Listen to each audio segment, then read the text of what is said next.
Hello, good morning, नमस्कार and a very warm welcome to the channel online Shikshan. मैं हूं आपके साथ अंजलि बालियान और आप सभी साथियों का स्वागत करती हूं।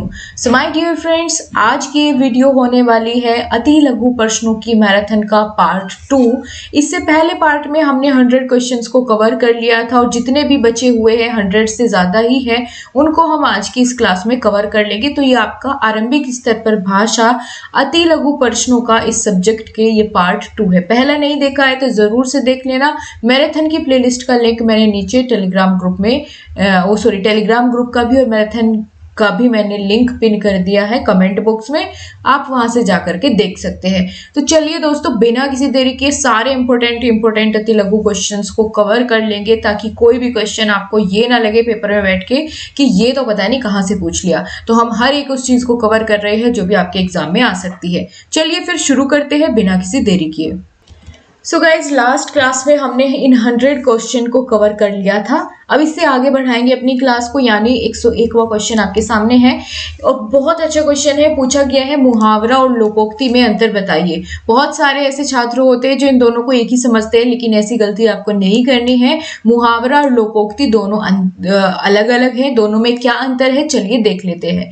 दोस्तों, मुहावरा हम कहते हैं क्योंकि जिसका प्रयोग स्वतंत्र रूप से नहीं होता है उसको हम कहते हैं मुहावरा। इसके लिए किसी न किसी वाक्य की आवश्यकता जरूर पड़ती है पूरा करने के लिए, पूरा अर्थ देने के लिए, तो इसको स्वतंत्र प्रयोग में नहीं लाया जाता। लेकिन जो लोकोक्ति होती है इसको हम कहावत भी कहते हैं, यानी लोगों द्वारा कही गई बात है ना। तो लोकोक्ति का स्वतंत्र रूप से हम प्रयोग करते हैं।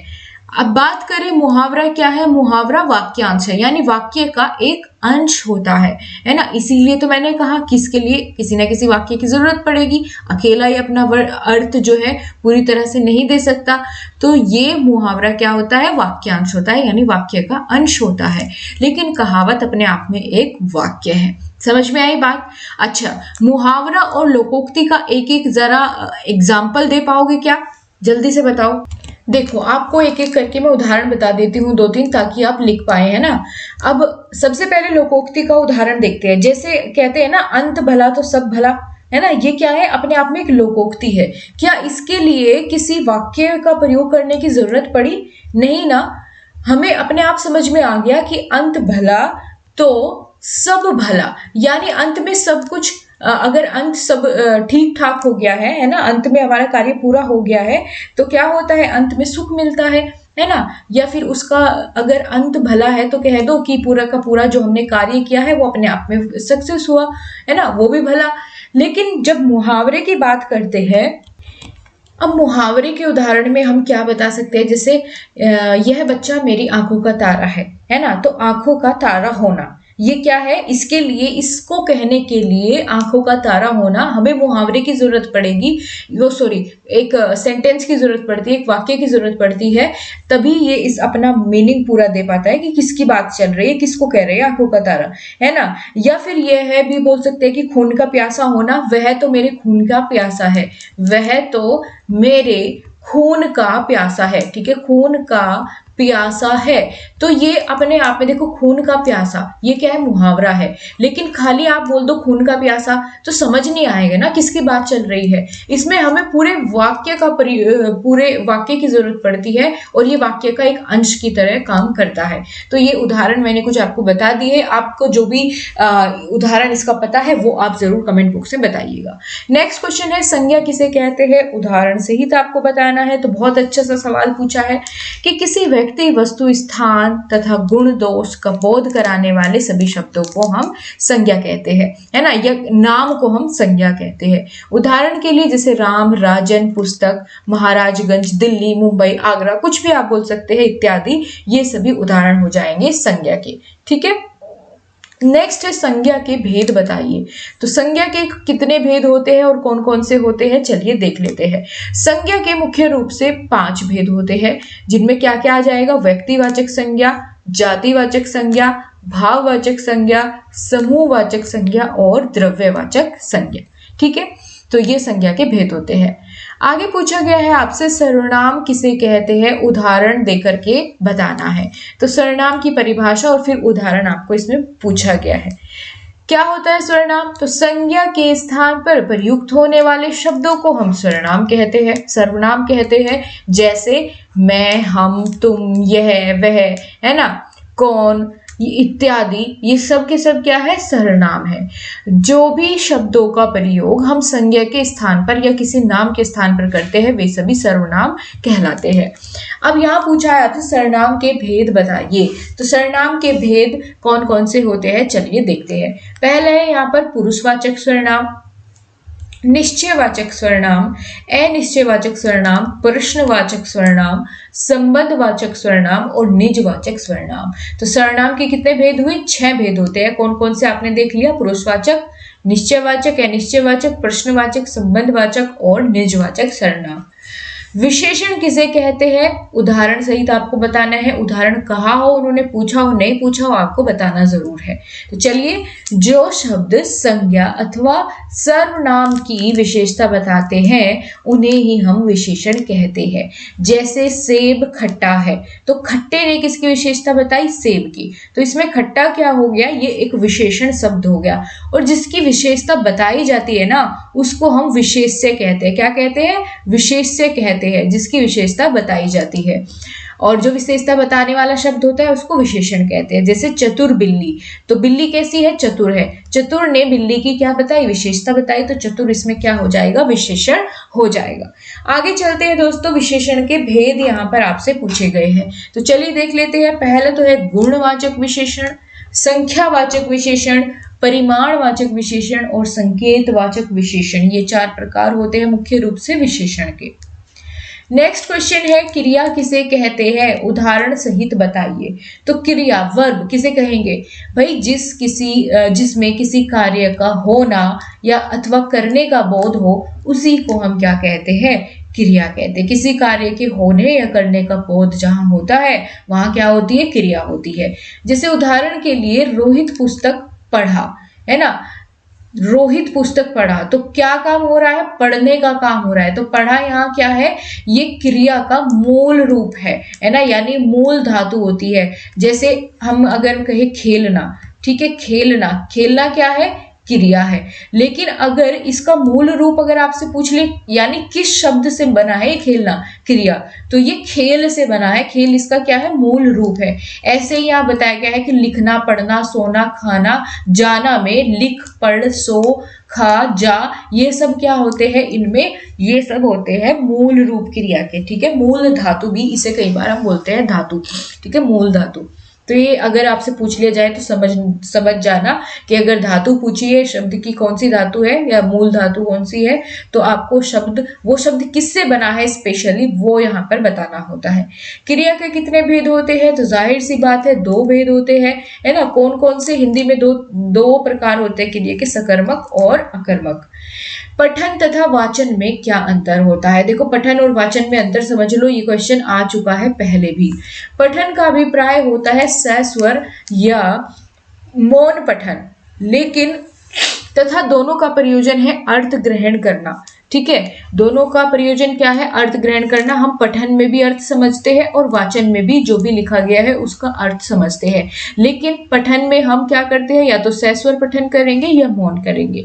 लेकिन वाचन का अर्थ होता है जोर जोर से पढ़ना, जिसका आनंद दूसरा व्यक्ति भी ले सके, यानी किसी दूसरे के लिए भी इसको पढ़ा जाता है तो उसे वाचन कहते हैं, यानी दूसरा व्यक्ति भी उसका आनंद ले। ठीक है, लेकिन पठन खुद के लिए होता है, वो सस्वर भी हो सकता है और मौन भी हो सकता है। बस इतना सा अंतर है, बाकी दोनों में होता पढ़ना ही है। अगला क्वेश्चन है, निम्न में समास बताइए। ये कौन से समास के उदाहरण है? पहला है नीलकंठ। ठीक है, नीला है कंठ जिसका, नीलकंठ। इसमें कौन सा समास है? कर्मधारय समास है।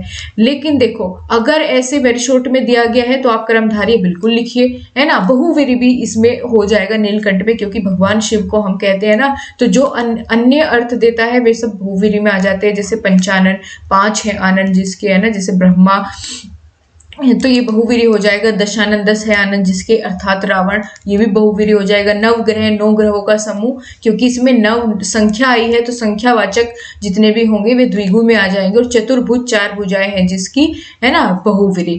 ऐसे ही नीलकंठ भी बहुवीरी ही होता है। लेकिन देखो कई बार ना ये ऑप्शन में दे देगा आपको, अगर आपसे एमसीक्यू में या ऑब्जेक्टिव में ये क्वेश्चन पूछ लिया जाए और वहां पर बहुवीरी ऑप्शन ना हो, ऐसे वाले केस में जो भगवान के खास करके नाम होते हैं, तो फिर वहां आप कर्मधारय के साथ भी जा सकते हैं अगर बहुवीरी नहीं है। लेकिन अगर बहुवीरी ऑप्शन में गिवन है तो फिर आप वही बताएंगे, ठीक है। अगला क्वेश्चन है दोस्तों यहाँ पर, जो शब्दांश किसी शब्द के आदि में लग करके, आदि का मतलब क्या होता है, शुरू में, ठीक है, शुरू में लग करके उसके अर्थ को बदल देते हैं, उनको आप क्या कहेंगे? तो उनको हम कहते हैं, जो किसी भी शब्द के शुरू में लगते हैं उन्हें हम कहते हैं उपसर्ग, और जो किसी भी शब्दांश के अंत में लगते हैं उनको हम प्रत्यय कहते हैं, ठीक है। देखो यहाँ आपसे पूछ भी लिया है नेक्स्ट क्वेश्चन में कि जो शब्दांश शब्द के अंत में जोड़े जाते हैं और नए शब्द का निर्माण करते हैं उनको हम क्या कहेंगे? जो अंत में जुड़ेंगे उन्हें हम कहेंगे प्रत्यय। क्या कहेंगे? प्रत्यय कहेंगे। सस्वर वाचन किसे कहते हैं? ये बड़ा इंपॉर्टेंट क्वेश्चन है दोस्तों, कई बार पूछा जा चुका है। आप प्रीवियस पेपर जब देखेंगे तो आपको पता चलेगा। सस्वर वाचन किसे कहते हैं? तो सस्वर वाचन अर्थात स्वर युक्त वाचन, यानी यह बोलकर किया जाता है और इसमें कक्षा का वातावरण स्वर युक्त रहता है। इसमें बालक कम सीख पाते हैं, ये लिखने की जरूरत नहीं है कि इसमें कम सीख पाते हैं। सस्वर वाचन से बच्चे उच्चारण करना सीखते हैं, बच्चे मनोरंजन होता है, या यूं कह लो कि ध्यान आकर्षित होता है ना, जब बच्चे साथ में एक साथ गा करके उसको वाचन करते हैं, बोलकर वाचन करते हैं, है ना। आगे एक बात की गई है, मौन वाचन किसे कहते हैं? देखो अगर कंपैरिजन किया जाए सस्वर वाचन और मौन वाचन में किसमें ज्यादा सीखता है या ध्यान केंद्रित किसमें रहता है, तो मौन वाचन में, है ना। इसीलिए यहाँ पर कंपैरिजन करके कहा गया है कि भाई सस्वर वाचन में बच्चे कम सीखते हैं और मौन वाचन में उसके कंपैरिजन में ज्यादा सीखते हैं, ठीक। इसमें क्या होता है कि बिना होठों को हिलाए चुपचाप मन मन में पढ़ता है बालक, और इसमें कक्षा का वातावरण बहुत शांतिमय बना रहता है, कोई शोर शराबा बिल्कुल नहीं, है ना। मन मन में सब बैठ करके पढ़ते हैं। तो अब बच्चे खुद से पढ़ रहे हैं, मन मन में पढ़ रहे हैं, तो ऑब्जर्व करेंगे, है ना, शब्दों को ध्यान से देखेंगे, समझेंगे, उनका अर्थ ग्रहण करेंगे। तो इसीलिए इसमें कहा गया है कि इसमें बच्चे जो है थोड़ा ज्यादा सीखते हैं। नेक्स्ट क्वेश्चन है, मौन वाचन किसके लिए ज्यादा उपयोगी होता है, गद्य के लिए या पद के लिए?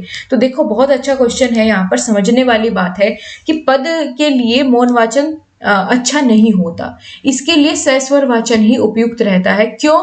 क्योंकि भैया जब हम पद में क्या क्या आ जाएंगी, कविताएं आ जाती है ना, गाने आ जाएंगे, सॉन्ग आ जाएंगे।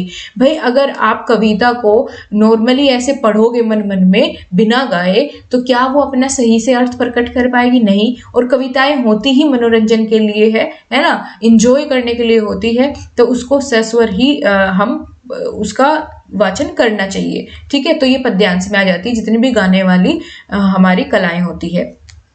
लेकिन जब गद्यांश की बात करते हैं, क्या निबंध को आप सस्वर रूप से गा सकते हैं? नहीं ना।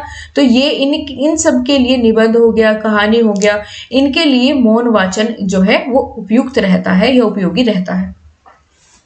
आगे है, पद पढ़ते वक्त मौन वाचन का प्रयोग नहीं होता है। क्यों नहीं होता है? भाई इसलिए नहीं होता है क्योंकि अगर हम पद को मौन वाचन करेंगे तो उसमें रसानुभूति नहीं होती, है ना। रस की अनुभूति, जो रस छंद अलंकार प्रयोग किए जाते हैं कविताओं में, उनकी अनुभूति नहीं होगी जब हम गाएंगे नहीं उनको। तो इसीलिए हमें पद्यांश को या पद को क्या करना चाहिए? सस्वर वाचन करना चाहिए। यही इसमें पूछा है। मौन वाचन का उद्देश्य बताइए, बड़ा महत्वपूर्ण क्वेश्चन है। मौन वाचन क्यों किया जाता है, इसके पीछे क्या उद्देश्य है? पहला तो यही है कि वाचन की गति का विकास करना उद्देश्य रहता है मौन वाचन करा के। पठित सामग्री का अर्थ ग्रहण करना, जो भी पढ़ा है उसका अर्थ ग्रहण करे धीरे धीरे समझ के। वाचन का अभ्यास करना, है ना, वाचन का अभ्यास करने के लिए भी मौन वाचन उपयुक्त रहता है। शब्द का लक्षणार्थ जान लेना कि भाई इसका अर्थ क्या होगा, उसको हर एक शब्द के अर्थ को जानने के लिए भी हमारा उद्देश्य रहता है कि मौन वाचन बच्चों को करवाया जाए, है ना। पढ़ी हुई सामग्री का सही उत्तर दे देना, ये सारे के सारे मौन वाचन के उद्देश्य होते हैं। मौन वाचन कितने प्रकार का हो सकता है? तो मौन वाचन के भी 2 प्रकार होते हैं। ध्यान रखिएगा, मौन वाचन के कितने प्रकार है? 2 प्रकार है, जिनमें पहला है गहन वाचन और दूसरा होता है द्रुत वाचन। देखो, गहन वाचन वो होगा कि जब हम वर्ड टू वर्ड मीनिंग समझते हुए उसको हम बहुत ही गहनता के साथ पढ़ते हैं। लेकिन द्रुत वाचन वो होता है कि जब बहुत स्पीड से, कि मौन वाचन के 2 प्रकार होते हैं, मन मन में आप बोल रहे हैं ना, बोलना नहीं है, मन मन में, कि मौन वाचन के 2 प्रकार होते हैं, गहन वाचन, द्रुत वाचन। ये द्रुत वाचन हो जाएगा, जिसमें हम बारीकी से उस पर नजर नहीं डालते हैं, बहुत स्पीड से उसको बस पढ़ते चले जाते हैं। तो ये 2 प्रकार के होते हैं। आगे अगला क्वेश्चन आपसे पूछा गया है कि पाठ्य वस्तु का मौन वाचन करते हुए उसमें निहित विचारों, भावों एवं तथ्यों को समझने के लिए कौन कौन सी महत्वपूर्ण बातें हो सकती है। देखो, अगर हम उसके भावों को, विचारों को, उसका निहितार्थ समझना चाहते हैं मौन वाचन करते हुए, तो हमें सबसे पहले जरूरी होता है कि हम उचित आसन में बैठे, यानी हमारी जो मुद्रा है बैठने की वो उचित हो, है ना, सही ढंग से बैठे हो, एकाग्रता के साथ हम उसको पढ़ रहे हो, धैर्य के साथ उसका अर्थ समझने के लिए अर्थ का बोध कर रहे हो साथ साथ, और शांत वातावरण में बैठे हो। तभी आपका ध्यान उसमें लगेगा और आप उसमें निहित विचारों को, भावों को, तथ्यों को समझ पाएंगे। नेक्स्ट क्वेश्चन है, वाचन दोषों को दूर करने की विधियां बताइए, कि अगर हम किसी शब्द का उच्चारण गलत कर रहे हैं तो उसको दूर करने की या उसको सुधारने के क्या क्या विधियां हो सकती है। तो बड़ा अच्छा ये सवाल रहेगा आपके लिए, ध्यान से देखो। पहला है आवर्ती। आवर्ती मतलब उसको एक बार दोहराना। पुनरावर्ती यानी अगर फिर भी वो सही नहीं हो रहा है तो हम उसको बार बार रिपीट करें, उसकी पुनरावर्ती करें। स्थान परिवर्तन, कि हम उसको बदल बदल के देखें, है ना, या स्पष्टता के साथ पढ़ने की कोशिश करें। या निवारण, अगर हो सकता है कि कोई फिजिकल ही प्रॉब्लम है बोलने में, है ना, कि भाई जीभ सही से हमें उच्चारण करना नहीं आ रहा है, तो उसका निवारण करें, उसको सीखें। ये सारे कुछ विधियां हो जाती है वाचन दोष को दूर करने की। अगला क्वेश्चन आपके सामने है दोस्तों, क्रिया विशेषण किसे कहते हैं? क्रिया विशेषण किसे कहेंगे बताओ। अच्छा, आप बताइए किसे कहेंगे। देखो, क्रिया की विशेषता जो बताएं वही क्रिया विशेषण है। तो क्रिया की विशेषता प्रकट करने वाले शब्दों को हम क्रिया विशेषण कहते हैं। जैसे राजन दिन भर लिखता है, तो दिन भर, इनमें ये बताओ कि इसमें क्रिया विशेषण क्या है। भाई, लिखना एक क्रिया है, क्या है? क्रिया है। अब क्रिया की विशेषता बताने वाले क्रिया विशेषण होता है। तो दिन भर, ये क्या है? ये हो गया इसका क्रिया विशेषण। राजन राधा से तेज दौड़ता है। दौड़ना एक क्रिया हो गई। क्रिया की विशेषता बताई तेज ने, कि भाई कैसे दौड़ता है, वो तेज दौड़ता है ना।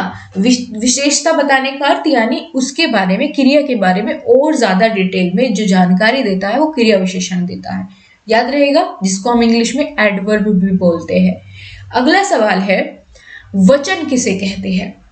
देखो, जिस शब्द से हमें किसी व्यक्ति, वस्तु के एक या अनेक होने का बोध होता है ना, उसे ही हम वचन कहते हैं।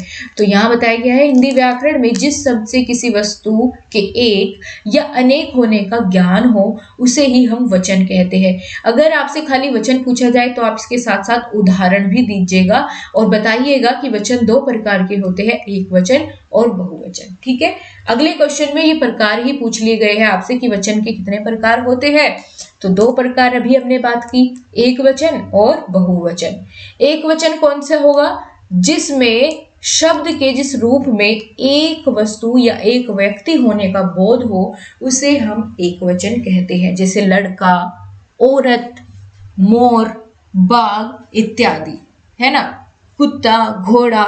लेकिन जब हम बहुवचन की बात करते हैं तो शब्द के जिस रूप से व्यक्ति के, वस्तु या व्यक्ति के अधिक होने का, एक से अधिक, है ना, 2 या 2 से अधिक होने का बोध होता है, वहां पर बहुवचन होता है।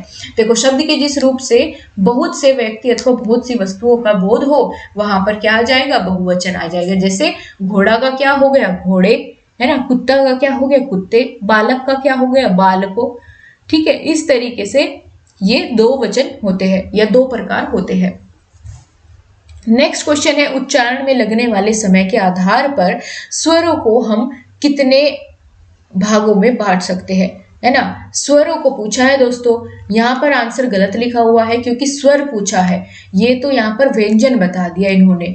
तो यहाँ पर इसको करेक्ट करो फटाफट से। उच्चारण में लगने वाले समय के आधार पर हम स्वरों को जो है वो कितने भागों में बांटते हैं?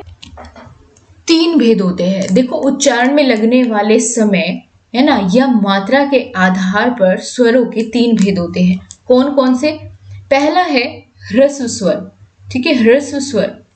दूसरा है इसका भेद दीर्घ स्वर, दीर्घ स्वर। और तीसरा होता है प्लूत स्वर, ठीक है, क्या हो जाएगा? प्लूत स्वर। अब ह्रस्व स्वर कौन कौन से होते हैं वो बताइए फटाफट से। इनकी संख्या होती है 4, ए, ई, उ और रे। ये क्या होते हैं? सारे ह्रस्व स्वर होते हैं। इनकी संख्या ध्यान रखिएगा, पूछ ली जाती है। दीर्घ स्वर कितने होते हैं? ये 7 होते हैं। कौन कौन से? ये इनके बड़े रूप है ना, जिनका उच्चारण करने में 2 मात्रा का समय लगे या फिर ह्रस्व स्वर से 2 गुना समय लगे, उन्हें हम दीर्घ स्वर कहते हैं। जैसे आ, बड़ी ई, उ, ए, ऐ, ओ, औ, ठीक है। अब प्लूत स्वर की बात करते हैं। प्लूत स्वर का प्रयोग हम ज्यादातर संस्कृत में करते हैं, है ना। संस्कृत में प्लूत स्वर को एक तीसरा भेद माना जाता है, पर हिंदी में इसका प्रयोग नहीं होता। तो यहाँ पर जैसे कि हम अगर ओम बोले, है ना, ओम, तो ओम का उच्चारण करते हैं, यहाँ पर हम इसका उच्चारण बहुत लंबे टाइम तक करते हैं, तो वो प्लूत स्वर में आ जाता है। जैसे किसी को आवाज लगानी हो, राम, ठीक है, ऐसे। तो जो जिसको हम बहुत लंबे टाइम तक खींचते हैं वो सब प्लूत स्वर में आ जाएंगे। आगे चलो, नेक्स्ट क्वेश्चन है समानार्थी शब्द किसे कहते हैं? देखो, नाम से ही क्लियर है, जो शब्द समान अर्थ प्रकट करे उन्हें ही हम क्या कहेंगे? समानार्थी शब्द कहते हैं। जैसे बगिया को हम वाटिका भी कहते हैं, बाग भी कहते हैं, है ना। आकाश को हम अंबर भी कहते हैं, आसमान भी कहते हैं। डीएलएड 2019 में पूछे गए क्वेश्चन चल रहे हैं आपके सामने। नेक्स्ट क्वेश्चन में आपसे पूछा गया है अर्धविराम चिन्ह को परिभाषित कीजिए। अब इसके लिए सबसे पहले आपको ये पता होना चाहिए कि अर्धविराम कैसे कहते किसे है ना, कौन सा चिन्ह होता है। तो देखिए, ये वाला चिन्ह होता है अर्धविराम का। किसी वाक्य में कई स्वतंत्र वाक्य होने पर उन्हें अलग करने के लिए हम प्रयोग करते हैं किसका? अर्धविराम चिन्ह का, ठीक है, अर्धविराम चिन्ह का। जैसे यहाँ पर आप ना दूसरा उदाहरण लो, ठीक है। आप यहाँ पर लिखिए कि सूर्योदय हुआ, है ना, सूर्योदय हुआ